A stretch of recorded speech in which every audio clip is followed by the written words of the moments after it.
बिस्मिल्लाहिर्रहमानिर्रहीम। दूसरी एक नई वीडियो के साथ आपकी खिदमत में हाजिर हूँ। इस वीडियो के अंदर मैं आपके साथ बात करने वाला हूँ हाउस बिल्डिंग फाइनेंस कंपनी के घर पाकिस्तान प्लस स्कीम के बारे में। HBFC house building finance company की जानिब से घर पाकिस्तान प्लस स्कीम का आगाज कर दिया गया है। इस स्कीम के तहत दोस्तों आप दो कामों के लिए कर्जा ले सकते हैं। नंबर 1 पे दोस्तों अगर आप बनाया बनाया घर परचेज करना चाहते हैं, खरीदना चाहते हैं तो उसके लिए आपको कर्जा मिल जाएगा। नंबर 2 पे दोस्तों अगर आपके पास प्लॉट मौजूद है, आप सिर्फ कंस्ट्रक्शन करना चाहते हैं तो इसके लिए भी आप कर्जा ले सकते हैं।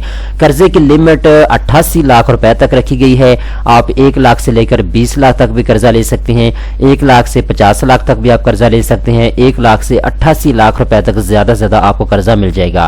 कर्जे की वापसी दोस्तों आपने 25 साल के अंदर करनी होगी। 25 साल के अंदर महाना किसके साथ आपने सारे पैसे वापस करने होंगे HBFC कंपनी को।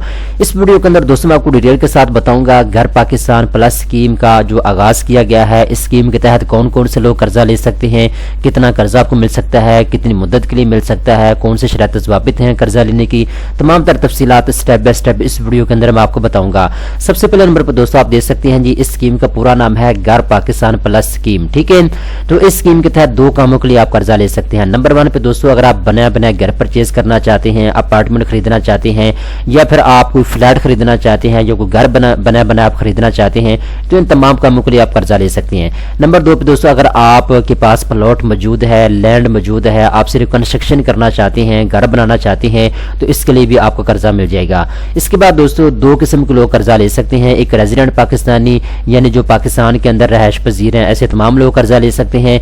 नंबर 2 पे non resident Pakistani. Non resident Pakistani उनको कहा जाता है जो पाकिस्तान से बाहर किसी भी मुल्क में जॉब कर रहे हैं या बिजनेस कर रहे हैं। अगर आप ओवरसीज पाकिस्तानी हैं तो आप भी घर बनाने या खरीदने के लिए कर्जा ले सकते हैं। इसके बाद दोस्तों यहाँ पे बहुत इंपॉर्टेंट चीज है, एक बंदा भी कर्जा ले सकता है और 2 बंदे मिलकर भी कर्जे के लिए अप्लाई कर सकते हैं। ठीक है, यानी 2 बंदे, अगर आप एक रिश्तेदार हैं या आप दोनों भाई हैं या फिर आप दोनों दोस्त हैं तो 2 बंदे मिलकर भी कर्जे के लिए अप्लाई कर सकते हैं। ठीक है, अगर आप मॉर्गेज फाइनेंस लेना चाहते हैं तो फिर भी आप 2 बंदे मिलकर अप्लाई कर सकते हैं। मॉर्गेज फाइनेंस को कहा जाता है कि कोई आप प्रॉपर्टी कागजात गिरवी रख के आप जो है कर्जा ले सकते हैं। इसके बाद दोस्तों अगर आपका ताल्लुक तनख्वाहदार तबके से है तो आपकी एज 21 साल से लेकर 60 साल के दरमियान में होनी चाहिए। ठीक है, कर्जा लेने के लिए, यानी अगर आप सरकारी मुलाजिम है या प्राइवेट मुलाजिम है, अगर आपकी एज 21 साल से लेकर 60 साल के दरमियान में है तो आप कर्जा लेने के लिए अहल हैं। ठीक है, इसके बाद अगर आप सेल्फ एम्प्लॉयड हैं, बिजनेसमैन हैं या प्रोफेशनल हैं तो फिर भी आपकी एज 25 साल से लेकर 65 साल के दरमियान में होनी चाहिए। ठीक है, अब इनकम क्राइटेरिया की बात करते हैं दोस्तों। अगर आपका ताल्लुक तनख्वाहदार तबके से है तो फिर आपकी एज कम अज कम महाना 1,75,000 रुपए तक होनी चाहिए। ठीक है,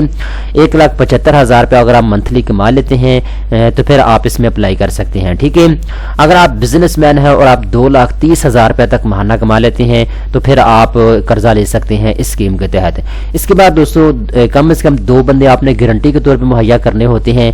2 बंदे गारंटी के तौर पे वो आप मुहैया करेंगे जिनकी महाना इनकम 1,75,000 रुपए तक होगी। ठीक है, अब यहाँ पे एक चीज आपने नोट करनी है, ये जो मैं 1,75,000 रुपए का आपको बता रहा हूँ ये आपकी जो इंडिविजुअल इनकम है वो यहाँ पे इन्होंने काउंट की है। ठीक है, आपके घर की जो आमदन है अगर आप 1,75,000 रुपए तक है तो आप इसमें अप्लाई कर सकते हैं। ठीक है, इसके बाद दोस्तों अगर आपका ताल्लुक तनख्वाहदार तबके से है, आप गवर्नमेंट जॉब करते हैं और आपको गवर्नमेंट जॉब करते हुए 1 साल का अरसा गुजर चुका है तो फिर आप कर्जा लेने के लिए अहल हैं। अगर आप गवर्नमेंट की जॉब कर रहे हैं कॉन्ट्रैक्ट बेस के ऊपर और आपको 2 साल का अरसा गुजर चुका है तब भी आप कर्जा ले सकते हैं घर बनाने के लिए।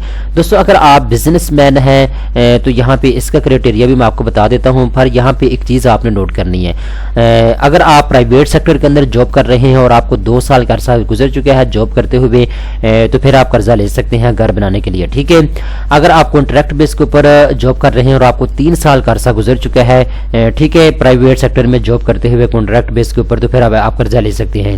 इसके बाद दोस्तों अगर आप सेल्फ एम्प्लॉयड प्रोफेशनल हैं तो आपको 2 साल का अरसा गुजर चुका है काम करते हुए तो फिर भी आप कर्जा ले सकते हैं। ठीक है, इसके बाद दोस्तों अगर आप सेल्फ एम्प्लॉयड बिजनेसमैन है और आपको 3 साल का अरसा गुजर चुका है बिजनेस करते हुए और आपका 2 साल का बिजनेस एक्सपीरियंस है तो आप कर्जा लेने के लिए अहल हैं। ठीक है, ये सारी चीजें जो है आप नोट कर लें, मैंने आपको क्लियरली बता दी हैं।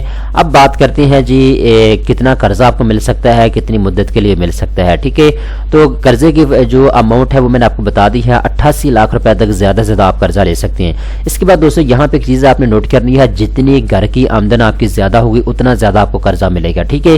یہاں پہ انہوں نے لمٹ بتا دیا ہے کہ آپ زیادہ سے زیادہ جو قرضہ لے سکتے ہیں HBFC کمپنی سے وہ 88 لاکھ روپے تک ہے، ٹھیک ہے۔ اگر آپ کے گھر کی آمدن جو ہے ان کے کرائٹیریا کے اوپر ہے 1,75,000 روپے تک، تو پھر آپ جو ہے قرضہ لے سکتے ہیں جتنا چاہیں، 20 لاکھ قرضہ لیں، 30 لاکھ لیں، 40 لاکھ لیں، یہ آپ کے اوپر ڈیپینڈ کرتا ہے۔ قرضے کی جو واپسی وہ 25 سال کے اندر آپ نے ماہانہ کس کے ساتھ کرنی ہوگی۔ اس کے بعد پروفٹ ریٹ کی بات کریں تو دوستو یہاں پہ بہت سی کمپلیکیٹڈ چیزیں یہ بنا دیتی ہیں، کلیئرلی میں آپ کو بتاتا ہوں۔ 1 سالہ کبر کے ساتھ 2.50% تک جو ہے آپ نے سود پے کرنا ہوگا، مارک اپ پے کرنا ہوگا، ٹھیک ہے۔ یہ جو ہوتا ہے نا پروفٹ ریٹ ہو گیا، مارک اپ ریٹ ہو گیا، انٹرسٹ ریٹ ہو گیا، یہ سود کو انہوں نے نام رکھے ہوتے ہیں، ٹھیک ہے نا۔ تو یہ ایک چیز کا نام ہے، سود کا نام ہے، ٹھیک ہے نا۔ تو یہ آپ نے پے کرنا ہوگا۔ اس کے بعد جو یہ کہتے ہیں جو فلور 8% آپ کا ہوگا، اور یہ چیزیں جو ہے اگر ان کو ہم سب چیزوں کو ملائیں تو آپ کا جو 1% ہم بنائیں نا کہ کتنے فیصد تک جو ہے ہمیں سود پے کرنا ہوگا، تو یہ آپ نے ایک مرتبہ ایسا کرنا، جب آپ ہاؤس بلڈنگ فائنانس کمپنی کے آفس میں جائیں گے تو آپ نے ان کو یہ بتانا ہے کہ میں 20 لاکھ روپے قرضہ لینا چاہتا ہوں، مجھے بتائیں اس کے اوپر کتنے فیصد مجھے مارک اپ پے کرنا ہوگا، سود پے کرنا ہوگا۔ تو کلیئرلی آپ کو نمبر بتا دیں گے، یہ ڈیپینڈ کرتا ہے آپ کتنا قرضہ لیں گے، پھر اس کے اوپر کتنا آپ کو سود پے کرنا ہوگا، ٹھیک ہے۔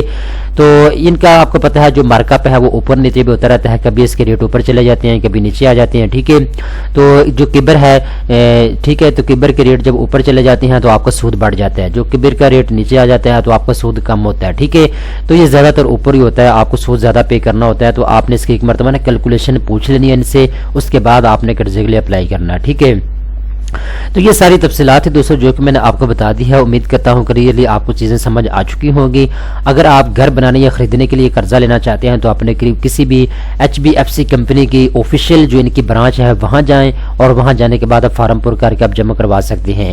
یہ قرضہ HBFC کمپنی جو ہے یہ ان لوگوں کو دیتی ہے جو کہ ان کے کرائٹیریا کو پورا اترتے ہیں، ٹھیک ہے۔ اگر آپ کم آمدنی والے لوگ ہیں یا پھر آپ غریب طبقے سے تعلق رکھنے والے ہیں، اگر آپ ان کے کرائٹیریا کو پورا نہیں اترتے تو پھر آپ بھائی قرضہ نہیں لے سکتے، ٹھیک ہے۔ لازمی ہے کہ آپ ان کے ٹرمز اینڈ کنڈیشن کو پورا کریں اور اس کے بعد آپ لون کے لیے اپلائی کریں تو آپ کا قرضہ جو ہے منظور ہوگا، ٹھیک ہے دوستو۔ امید کرتا ہوں یہ ویڈیو آپ کو پسند آئی ہوگی۔ اس طرح کی مزید اچھے ویڈیو دیکھنے کے لیے بینکس نیوز چینل کو فوری طور پہ سبسکرائب کر لیں۔